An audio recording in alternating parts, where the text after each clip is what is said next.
છોટાઉદેપુરમાં પોલીસની ભવ્ય તિરંગા યાત્રા સર્વત્ર દેશ પ્રેમના રંગોમાં રંગાયું।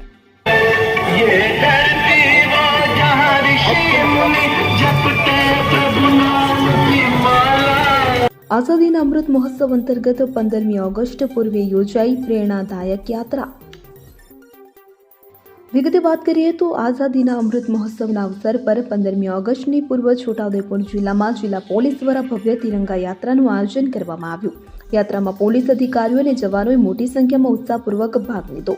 આ યાત્રા છોટાઉદેપુર નગરના મુખ્ય માર્ગોથી પસાર થઈ કે જ્યાં હાથમાં લહેરાતા રાષ્ટ્રીય ધ્વજ અને દેશભક્તિના નારા સાથે ગગનમંડળ ગુંજી ઉઠ્યું હતું તેમજ માર્ગ કિનારે ઉભેલા નાગરિકોએ યાત્રાનું સ્વાગત કર્યું હતું। તિરંગા યાત્રાનો હેતુ નાગરિકોમાં રાષ્ટ્રીય એકતા, સૌહાર્દ અને દેશભક્તિની ભાવના મજબૂત કરવાનો હોય છે।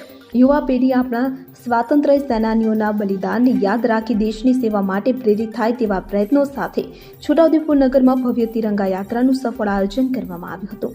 યાત્રા દરમિયાન દેશભક્તિના ગીતો, વિવિધ નારા અને તિરંગાની લહેર સાથે સમગ્ર જિલ્લો દેશપ્રેમના રંગમાં રંગાઈ ગયો હતો।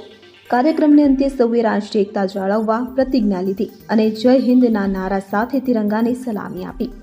પ્રિય દર્શક મિત્રો, જો આપ એ ક્રાંતિ ન્યૂઝ ચેનલને હજુ સુધી સબસ્ક્રાઇબ ન કરી હોય તો હમણાં જ લાઇક, શેર અને સબસ્ક્રાઇબ જરૂરથી કરશો અને આપની મહત્વપૂર્ણ કમેન્ટ પણ જરૂરથી કરશો। ધન્યવાદ।